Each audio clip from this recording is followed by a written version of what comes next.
কেন তুমি এই কাজ করলে মিহির? আমাকে উত্তর দাও। শান্ত হও সই। আমাদের মধ্যে এর আগেও অনেক ঝগড়া হয়েছে মিহির।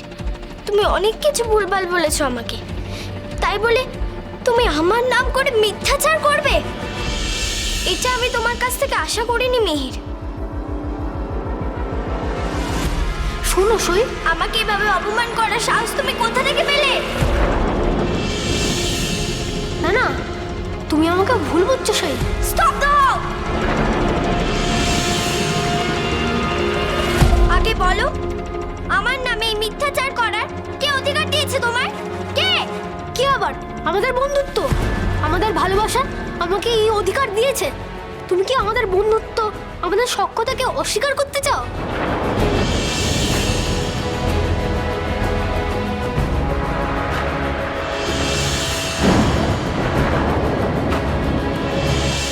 আরে কচি বয়সের প্রেমের টান দেখেছেন মা?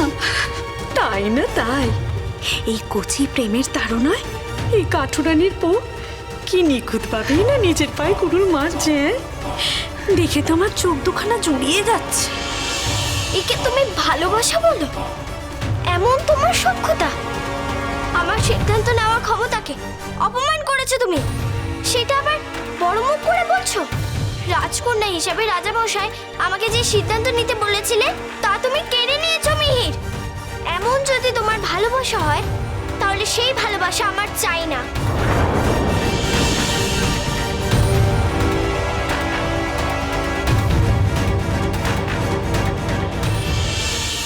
কি বললে তুমি সই? আমাকে তুমি আর ওই সম্বোধনে ডাকবে না মিহির। যতক্ষণ না তুমি তোমার এই কাজের জন্য সবার কাছে ক্ষমা চাইছো, আমাকে আর কখনো সই বলে ডাকবে না। রাজকন্যা, মিহির কি বলতে চায় একটিবার শোনো। আমি কোনো কথা শুনতে চাই না জ্যোতিমা।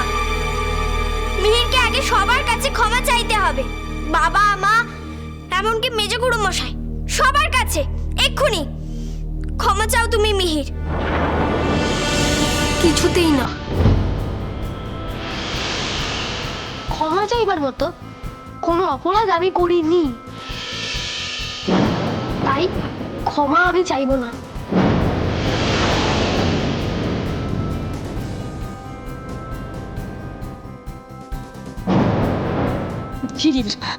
চুপ কর। কেমন ধরনের কথা বলছিস তুই? হ্যাঁ, রানীমা আর রাজামশাইয়ের সামনে তুই রাজকন্যার সাথে এইভাবে কথা বলছিস? লীলা, তুমি বুঝতে পারছো না কেন জানি না, আমি যা করেছি তোমাকে বিপদের হাত থেকে বাঁচানোর জন্যই করেছি। তোমার মেজো খুড়ো মশাই এত কাল ধরে তোমার সাথে কি কি করেছে, আবেগে ভেসে গিয়ে হয়তো তুমি ভুলে গেছো।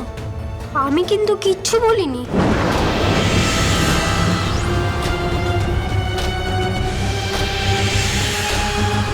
আবার এইসব কথা কেন? রক্ত ঝরিয়ে দিব্যি তো সবার মন পেয়ে গেছিলাম মনে হচ্ছিল। এবার এই মিহির ছোড়াটার জন্য সব ফন্দি চলে যাবে না তো? মা গো মা, এখনো ওই ছোট লোকের ছাটা নিজের ভুল স্বীকার না করে আমার কৃপাটাকে কেমন বদনাম দিচ্ছে দেখো। মা, রাজারানী আবার মিহিরটার কথা গলে যাবে না তো? আচ্ছা, ওরা দুজনে সবার সামনে কি শুরু করেছে? আপনি কিছু বলবেন না, থামাবেন না ওদের? না রানী, ওরা দুজনই বড় হয়েছে। দুজনেরই একে অপরকে এই ব্যাপারে অনেক কিছু বলার আছে দেখছি। ওদের এই ঝগড়া তুমি দেখো ওদের সখ্যতায় ঠিক মিটিয়ে দেবে। কি মেটাবে?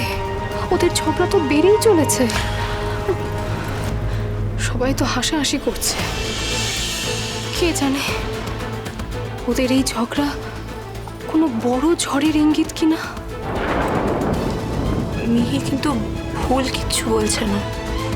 সে তো বুঝতেই পারছি অবলা, কিন্তু লীলাবতীর নাম করে মিথ্যে চিঠি লিখে রাজামশাইকে পাঠানো, সে কি মানা যায়? কেন যে করতে গেল মিহির এসব? তুমি অসুস্থ বলে ঘরে বন্দি ছিলে। এই সময় আবেগের ওপর নিয়ন্ত্রণ থাকে না, সে তো চিকিৎসা শাস্ত্রের বইতেই লেখা আছে। তাই আমি ভেবেছিলাম আবেগের বশে তুমি তোমার মেজো খুড়ো মশাইকে আবার রাজবাড়িতে ফিরে নিয়ে এলে আগামী দিনে আবার হয়তো তোমার কোনো ক্ষতি করতে চাইবেন।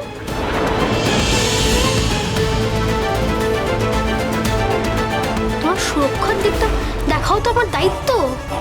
কে দিয়েছে তোমাকে এই দায়িত্ব? তুমি আমার সখা, রক্ষাকর্তা নও।